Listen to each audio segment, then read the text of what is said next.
Hey guys, so welcome to today's session on coronavirus versus the 2008 recession. So basically, I've been through both these. I've also been through the dot-com bubble recession while I was in Australia. And the interesting thing is the amount of similarities and differences between each one, okay? And I think really the thing that we've got to look at here is what are the similarities and differences? Do they even really matter? Does it matter about the story, the headlines, or is it the detail below? And I think that is one of the key lessons here is actually it doesn't matter whether it's coronavirus.com, it doesn't matter whether it's the Great Recession, whatever it is, the economic effect is felt in a similar way. And the instruments that we use to actually get out of it or solve the problem are pretty much the same. I mean, sure, the circumstances may be different and we may be able to have to, QE more than, one than the other, all these sort of things. But the reality is, it's a cycle. It's all a cycle. And, we've been building a big bubble for a long time. Has the bubble actually burst? I'm not sure that the bubble's burst yet because there is a big bubble, and that is a debt bubble, yeah? But the interesting thing is, and what I tend to be looking at now, right, is most of the time a bubble is built and eventually goes pop, poof, and then everything has to deflate back down.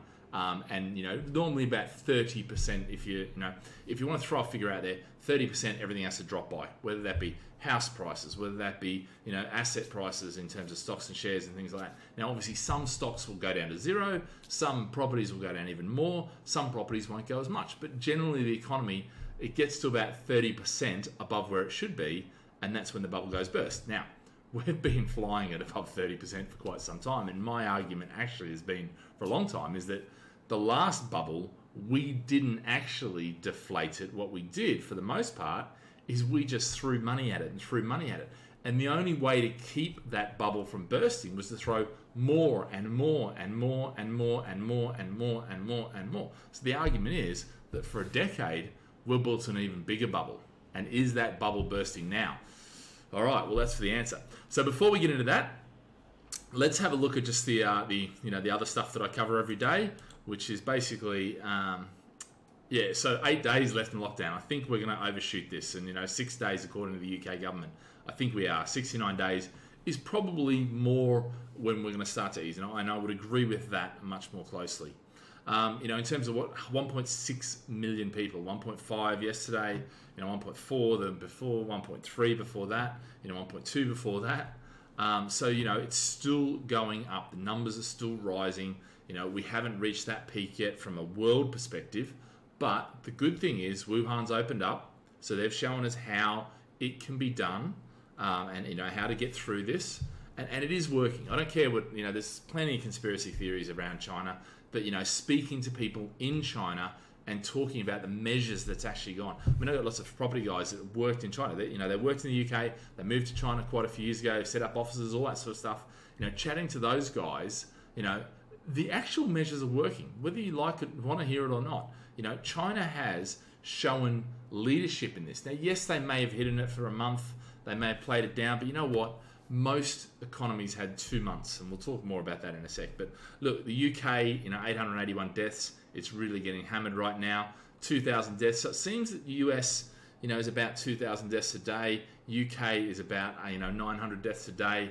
And across the world we're getting 7,500 deaths a day. So that will, obviously the cases will increase once they start to level off. Then we'll see the hospital admissions, and then we'll see the deaths thing. So, we're still in this for a little while yet, and we're probably 4 to 6 weeks away from actually where we've got the new norm, and the new norm is going to be an interesting one because there's lots of theories around that. But anyway, so let's work on the coverage. So there's of those 1.6, there's 450,000 that have outcomes, whether that be that they passed away or 356,000 have recovered, which is 79%. 25,000 just yesterday. Okay, so that's quite good. I've got to change that over the weekend. It's not over the weekend, it's yesterday. Okay, so that is good news. Okay, besides all the negative news, I was amazed. I think it was the Daily Mail reported on this yesterday, so I was like, they've caught up to me. But I think this is cause for not celebration, but it is something we should be focusing on, something we should be actually looking at. So let's get into looking at the similarities and differences in 2008. Now, this bump here is 2008 recession, okay? And if we go down here, we can see the drop-off. The drop-off, that's the UK there. So, now if you have a look at Europe, Europe has not really done that much since there. China has come up massively, okay? US has kept going. But they are taking on massive debt, massive stimulus, continuous QE, all that sort of stuff. So they are really, that's the bubble building, The UK, which did austerity for 10 years or 12 years, and only really just got rid of it in the March budget, and that's in all seriousness, up until then we were still playing austerity games, which actually I think is going to work very well for us. I don't think it's going to work as well for Europe. I think Germany, France, all those sort of guys, because you have really now what's coming out is a north-south divide. And, I'm watching things like Serbia. Serbia have been 20 years trying to get into the EU. But because they support Russia and they're playing both sides, and it's considered to be geopolitically incorrect to be part of the EU and support Russia, it's all ridiculous geopolitics. But, that's the state of play with anything these days. But look, this flat curve here, this flat GDP actually shows that we haven't all, bounced up. Now, that I think will play into our favour in the recovery phase. Okay, so that's GDP, what the GDP figures look like up to 2018. So this does not include the coronavirus. This does not include 2019 figures, okay? If you look at the United States, it grew about 2.1%. And about the same for the UK, which was actually some of the best figures of the EU. However, the UK before coronavirus was getting into the territory of negative growth. Things had really slowed down. Now, was the stimulus package after Bojo and Rishi show started going to solve things? I think it would have, and I think we would have seen things come up. But obviously, Corona's put a dampener on that. But we're in a pretty good position. If you look at the amount of growth there, versus the growth here, it really hasn't grown that much. We got hit real hard. And the thing is, what America didn't do was austerity. What America did was just pump money into the system, whereas the Europeans, they went the austerity route. And you can see the results of that. Now, China was a different kettle of fish. China is on a trajectory, that sort of stuff. But we don't. That's a topic for another video on why China's done that. Now, here's my answer. What's the differences and similarities between 2008 and now? It's the same but different. And I said this before. The bottom line is with this whole thing is it is, whether we like it or not, whether it's coronavirus.com bubble, whether it's global financial crisis, whether it's the oil crisis, whatever it is, there's always a name given to it. Yeah, and different name but same geopolitics almost. They do change. Same economics, same local politics happens.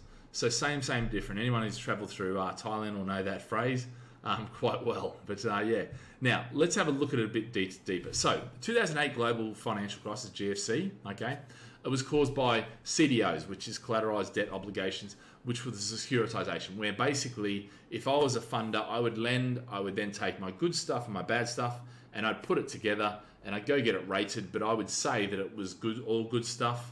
And what happened was then everybody rolled that up, and eventually you had all this really poor risk or high risk mortgages in with good risk, low risk mortgages, and nobody trusted anyone. So the trust and the confidence was just shot, and eventually everyone went poop, and funds dried up, the whole system grind to a halt, and we fell into recession. That was the global financial crisis.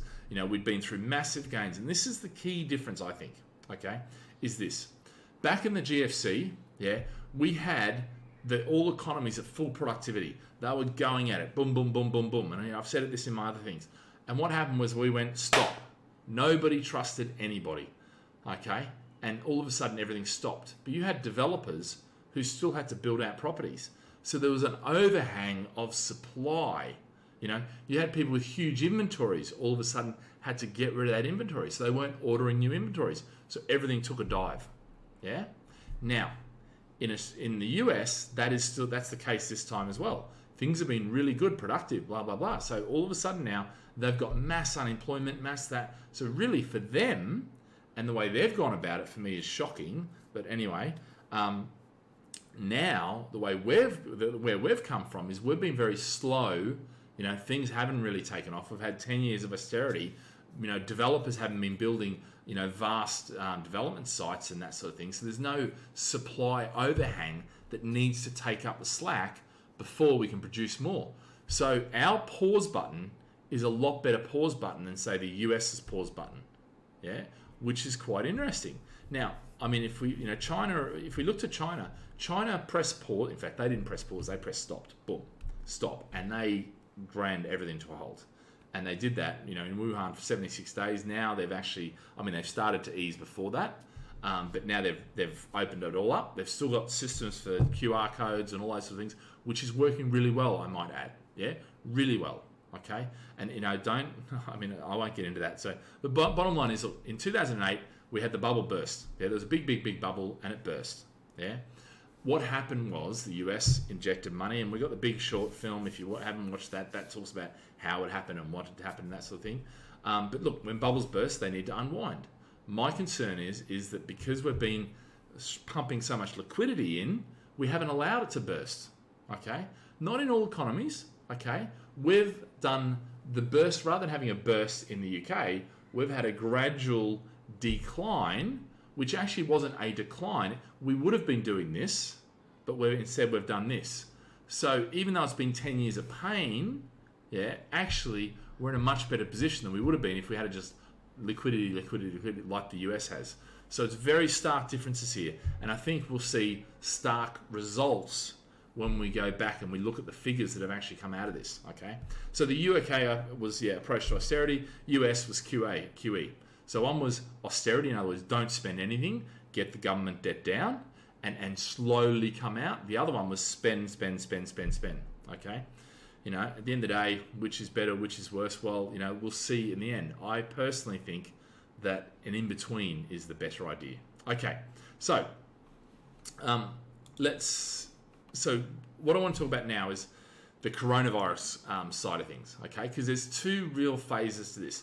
There's the phase we know right now, which was the entry and lockdown phase, and then there's the post-lockdown phase to come out. And they're both, for me, they're two distinct phases. And I have to say, the lockdown phase has been done very well. Not from everyone. US, horrific. Australia started out really bad, and a lot of other countries started out really good. And I think that for me, the biggest thing is, and this is where the total incompetence shows across the whole westernized, and in fact not just West, everywhere outside of China, was that yes, China may not have revealed the full impact of it for the first month, but you know what? Most politicians and most leaders around the world had 2 months warning and ignored it. Yeah, they chose to blame China. Yeah. But the reality was, they knew about it. They had plans in place that they could have enacted to actually keep it all down. But their inaction caused the real economic issues. So a lot of the pain we're facing now is because our leaders had the result, had the actual outcome they needed, and had the playbook and ignored it. Yeah, and that's not just Trump.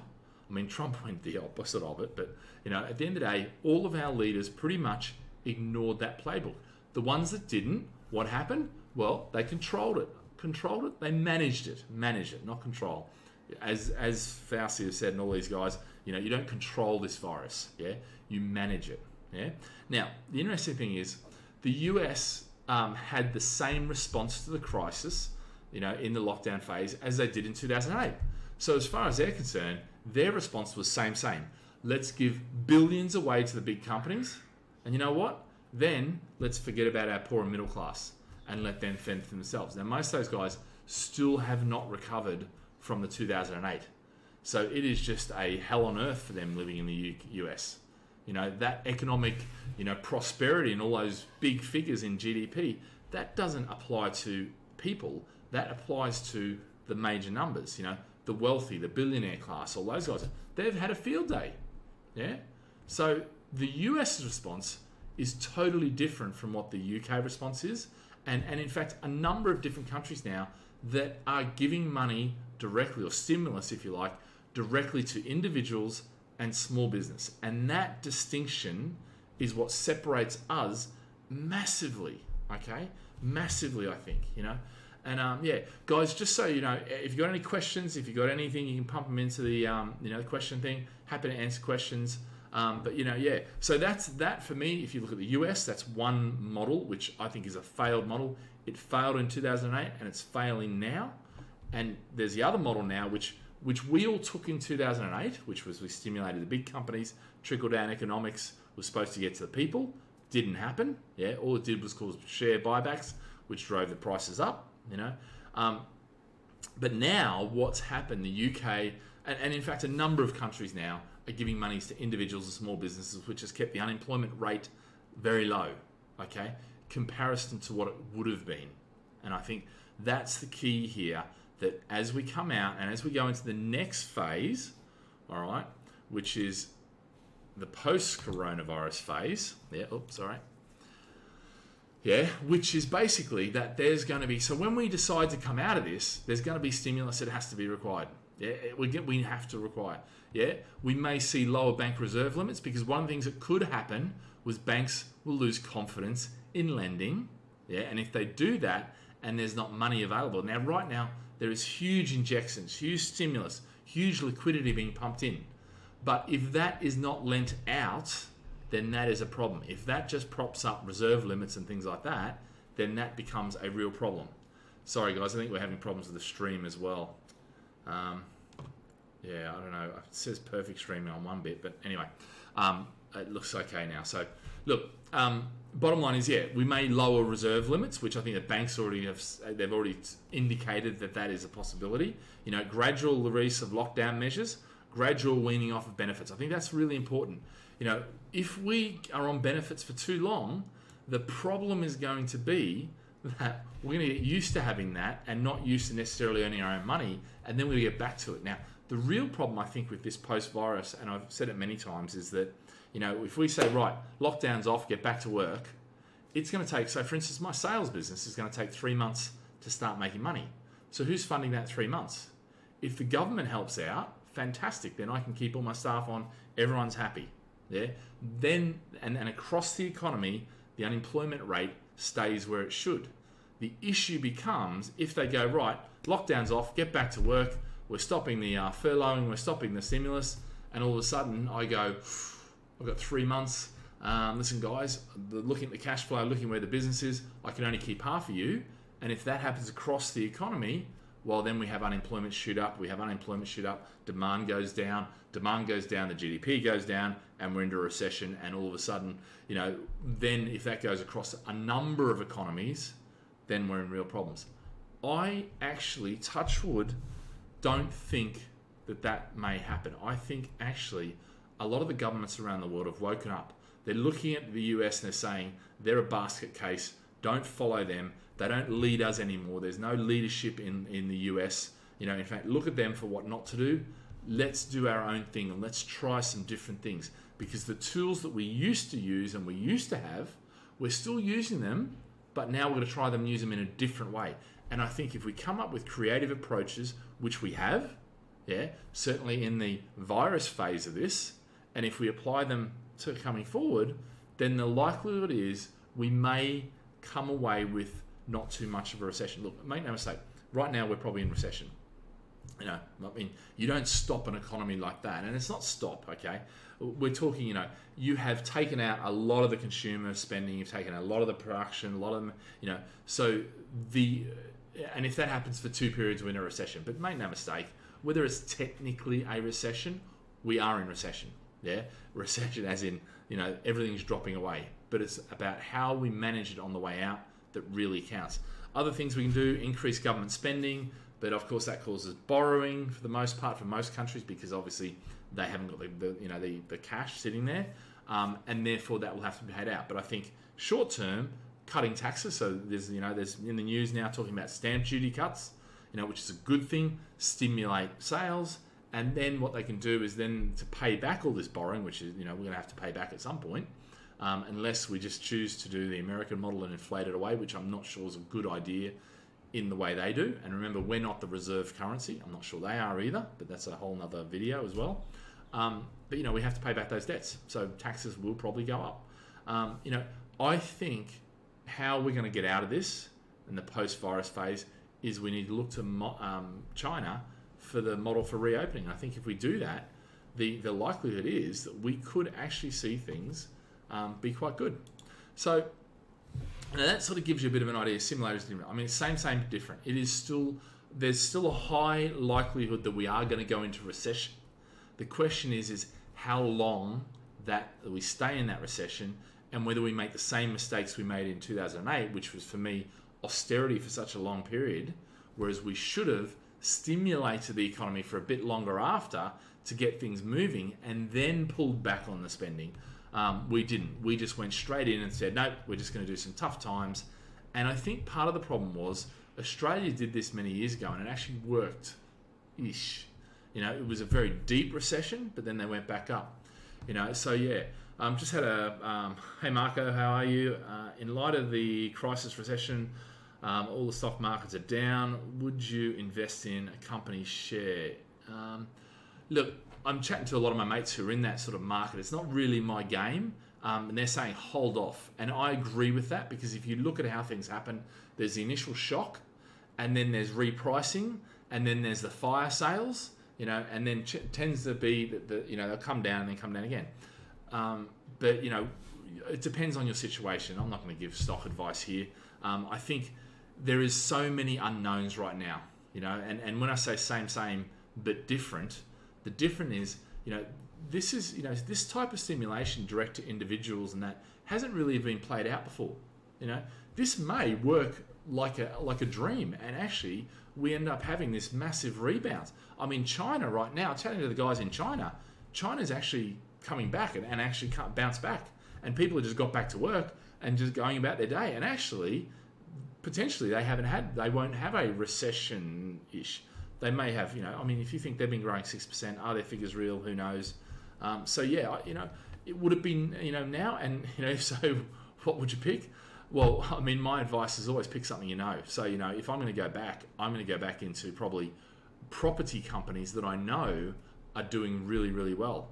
Interestingly, because most of the property companies have been at a low level of sales and a low level of building, a lot of them are positioned really well to come out of this really well, and so for us, we've been working with the larger developers, so they're actually, I mean, when we talk about, hey, we want lower prices, I mean, it was funny, I was on the phone the other day and I was chatting, I reckon there's 30% drop, and one of my mates who's the developer, he was just like, Brett, you're a freaking idiot, like, that's just not even on the cards. That's not going to happen, and I have to agree. Right now, I don't see that happening. Now, everyone says if the US coughs, the world catches a cold. I'm not sure that's the case anymore.